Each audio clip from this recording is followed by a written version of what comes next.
Immediately after the end of World War II, European racetracks became a breeding ground for entirely new brands, and one of the most ambitious was the Italian Cisitalia. Its founder was Piero Duccio, a former athlete whose career was cut short by injury, but who managed to build a formidable financial base in the textile, banking, and sports industries. It was from Compagnia Industriale Sportiva Italia that the brand's name originated.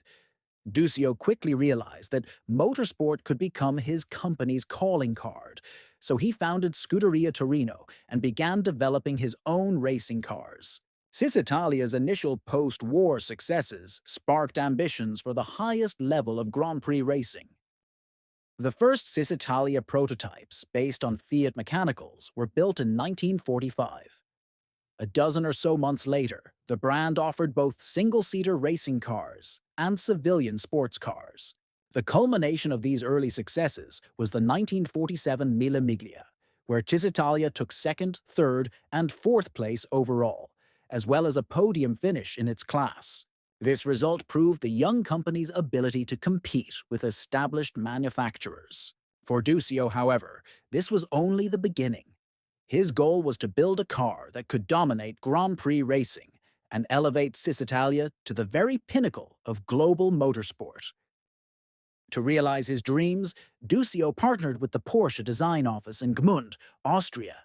For Ferry Porsche, this was an opportunity to create a truly revolutionary racing machine, harking back to the pre-war Auto Union and Mercedes designs of his father, Ferdinand.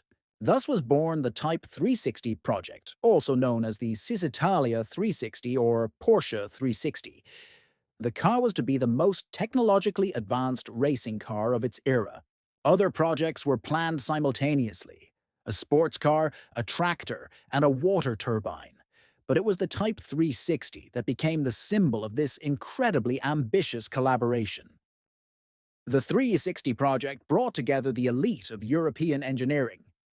Key figures included Carlo Abarth, Rudolf Hruska, Karl Rabe, Eberhard von Eberhorst, and Giovanni Savanuzzi. Each brought experience from brands such as Fiat, Porsche, and Auto Union.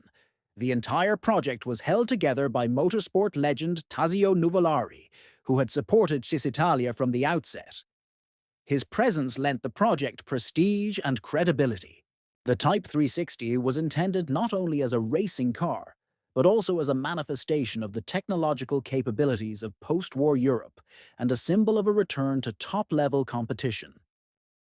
The Cisitalia Type 360 was built on a lightweight tubular space frame with a 260-nm wheelbase. The mid-mounted engine weighed just 155 kilos, and fuel was stored in two side tanks. All wheels were independently suspended, a remarkably modern solution for the time.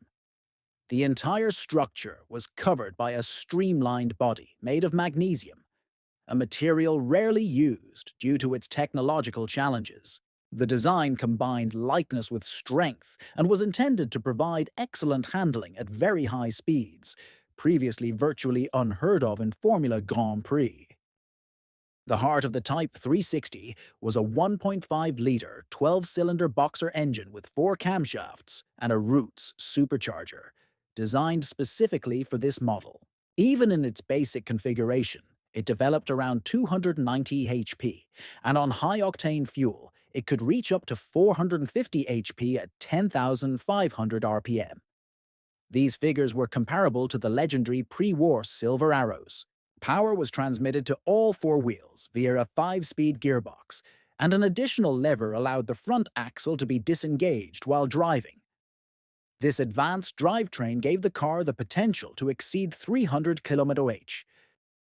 The sheer scale of the 360 project proved to be a financial disaster for Cisitalia. The contribution to freeing Ferdinand Porsche from a French prison alone cost 1 million francs. Initially, construction costs were estimated at 20 million lire, but these quickly escalated several-fold. The total project cost was expected to reach as much as 100 million lire, exceeding the financial resources of a company that sold only a few dozen cars annually. In February 1949, the Type 360 was unveiled at the Turin Motor Show, but Cisitalia went bankrupt shortly thereafter, and the car never competed in a European Grand Prix. After the company's collapse, Duccio emigrated to Argentina, taking the Type 360 and a supply of parts with him. The car sat in Autoar's warehouses in Buenos Aires for several years. It wasn't until 1951 that an attempt was made to revive it for the Temporada races. The car was driven by, among others, Clemar Bucci, a future Formula One driver. However, its debut ended with gearbox failures and an oil leak. Subsequent engine tests yielded promising power results, but poor quality fuel led to engine damage.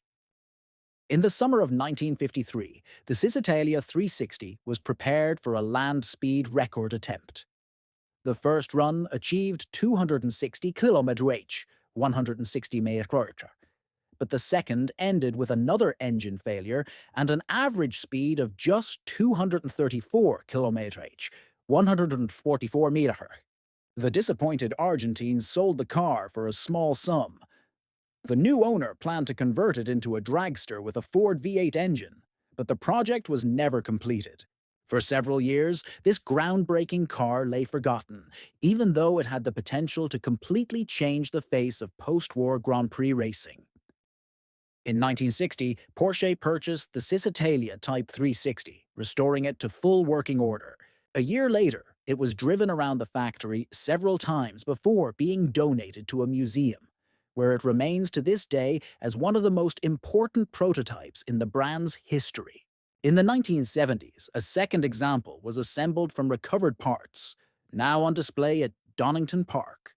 The Porsche Cisitalia Type 360 remains a symbol of an unfulfilled revolution, a car that was years ahead of its time, and remains fascinating as a what-if of Formula Grand Prix history.